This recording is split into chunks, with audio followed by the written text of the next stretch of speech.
होता है जिसमें राज्य के नीति निर्देशक तत्वों से हम लोग का प्रश्न शुरू होता है।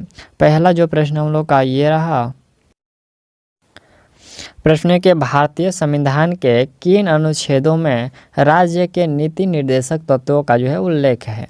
राज्य के नीति निर्देशक जो तत्वों का उल्लेख किया गया है यह अनुच्छेद 36 से लेकर के 31 तक में ये किया गया है। ठीक, चलिए नेक्स्ट प्रश्न हम लोग का यहाँ से दूसरा है, प्रश्न के किसने कहा था कि राज्य के नीति निर्देशक तत्व ऐसे चेक हैं जिसे सुविधानुसार अदा किया जा सकता है। यह किनके द्वारा कहा गया था? तो यह के.टी. शाह के द्वारा कहा गया था। निम्नलिखित में से कौन सा नीति निर्देशक तत्व है? नीति निर्देशक तत्व में हम लोग का ये जो सामान्य नागरिकता संहिता है यह नीति निर्देशक तत्व है। चौथा प्रश्न है कि नीति निर्देशक ये सिद्धांत, तो यह जो सिद्धांत है अवाद्य योग्य है। क्या है? अवाद्य योग्य है। निम्नलिखित में से किसे साधारण बहुमत के द्वारा जो है संशोधित किया जा सकता है? तो ये जो आपका राज्य के नीति निर्देशक तत्व है सांसद को चलाने का नियम है और नए राज्य का जो गठन है उपयुक्त में से सभी जो होगा ये साधारण बहुमत के द्वारा संशोधन किया जा सकता है। अगला प्रश्न के कार्य करने के अधिकार को राज्य के नीति निर्देशक तत्वों में निम्नलिखित में से किस अनुच्छेद के अंतर्गत रखा गया है? कार्य करने के अधिकार को जो ये किस अनुच्छेद में रखा गया है? तो यह आपको अनुच्छेद 41 में रखा गया है। संविधान का कौन सा भाग राज्य के नीति निर्देशक सिद्धांतों से संबंधित है? तो ये जो भाग 4 है यह नीति निर्देशक सिद्धांतों से जो है ये संबंधित है। ठीक, ऑप्शन 20 सही होगा। और नेक्स्ट प्रश्न हम लोग का यहाँ से 8वां प्रश्न है कि संविधान का कौन सा अंश भारत के नागरिकों को आर्थिक न्याय प्रदान करने का संकेत देता है? तो यह देता है राज्य के नीति निर्देशक तत्व, ऑप्शन ए करेक्ट। अगला पॉइंट यहाँ से हम लोग का 9 नंबर प्रश्न है। प्रश्न करें कि भारत के संविधान में अंतर्राष्ट्रीय शांति और सुरक्षा को प्रोत्साहन देने किस भाग में जो है सन्निहित है? तो ये सभी जो सन्निहित किया गया है ये राज्य के नीति निर्देशक तत्व में किया गया है। भारतीय संविधान के किस भाग में न्यायिक यहाँ पर जो न्यायपालिका तथा कार्यपालिका को पृथक करने का जो प्रावधान है? किस अनुच्छेद में? यह है आपका किस अनुच्छेद में नहीं, यहाँ पर किस भाग में? तो राज्य के जो नीति निर्देशक सिद्धांत में। अगला प्रश्न के किस निर्देशांक, यहाँ पर प्रश्न का किस निर्देशक के सिद्धांत पर गांधी जी के नैतिक दर्शन का जो है प्रत्यक्ष प्रभाव है? तो यह प्रभाव है गौ वध पर जो है निषेध का उनका नैतिक प्रभाव है। अगला प्रश्न हम लोग का है कि राज्य के नीति निर्देशक सिद्धांत संबंध, यहाँ पर जो संविधान की अंतरात्मा है, जो संविधान दर्शन को मूर्त रूप देते हैं, किसने कहा? तो यह कथन जो है आपका ग्रेनविले ऑस्टिन का है। क्या कहे थे? कि जो राज्य के नीति निर्देशक सिद्धांत संविधान की अंतरात्मा है, जो संविधान दर्शन को मूर्त रूप देता है, यह कहा गया था ग्रेनविले ऑस्टिन के द्वारा कहा गया था। ठीक, नेक्स्ट प्रश्न है कि किस नीति निर्देशक सिद्धांत को प्रायः समाजवादी माना जाता है? तो समाजवादी माना जाता है महिलाओं एवं पुरुषों को समान कार्य के लिए समान वेतन, ये समाजवादी माना जाता है। अगला प्रश्न हम लोग का 14 नंबर है, राज्य के नीति निर्देशक सिद्धांतों में सम्मिलित नहीं है। तो इसमें जो आपका सूचना का अधिकार है ये इसमें सम्मिलित नहीं है, ऑप्शन डी सही होगा।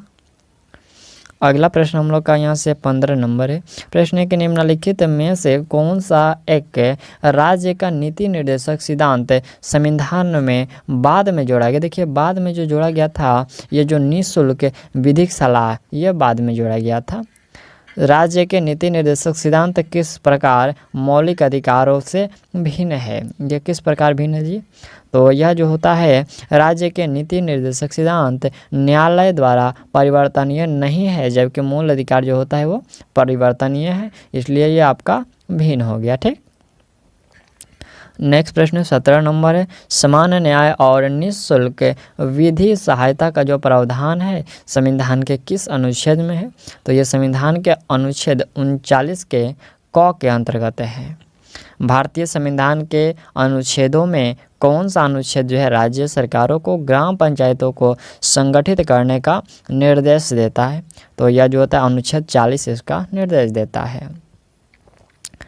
अगला प्रश्न है कि राज्य के जो नीति निर्देशक सिद्धांतों में से किस अनुच्छेद का जो है संबंध अंतर्राष्ट्रीय शांति और सुरक्षा के जो है संवर्धन से है? तो यह जो है अनुच्छेद 51 का संबंध है। राज्य के नीति निर्देशक सिद्धांतों को भारतीय संविधान में शामिल किए जाने का उद्देश्य क्या है? तो इसका उद्देश्य है कि समाज और आर्थिक प्रजातंत्र को स्थापित करना। अगला प्रश्न है निम्नलिखित में से कौन एक सा, यहाँ पर जो कौन सा, निम्नलिखित में से कौन एक सा के नीति निर्देशक सिद्धांतों का उद्देश्य नहीं है? इसमें हम लोग का कौन सा होता? तो इसमें हम लोग का ये जो आपका एक धार्मिक राज्य की जो है स्थापना करना, ये नीति निर्देशक सिद्धांतों का उद्देश्य नहीं है। ठीक, ऑप्शन बी जो होगा गलत है। अगला प्रश्न हम लोग का 22 नंबर है। यह प्रश्न कह रहा है कि नशीली दवाइयों, यहाँ पर नशीली दवाओं, मंदिरा, ड्रग्स आदि के उपभोग पर जो प्रतिबंध निम्नलिखित में से किस अनुच्छेद में सम्मिलित है? तो यह सम्मिलित है अनुच्छेद 47 में। ठीक, याद रखिएगा, नशीली दवाओं, मंदिरा और ड्रग्स आदि का जो उपभोग है ये प्रतिबंध किया गया अनुच्छेद 47 में वर्णित है। अगला प्रश्न है कि राज्य के जो नीति निर्देशक तत्वों के विषय में निम्नलिखित कथन पर विचार करिए। पहला है कि ये तत्व देश के सामाजिक आर्थिक लोकतंत्र की व्याख्या करते हैं और इन तत्वों में अंतर्विष्ट उपबंध किसी न्यायालय द्वारा जो है परिवर्तनीय नहीं है। कौन सा सही है?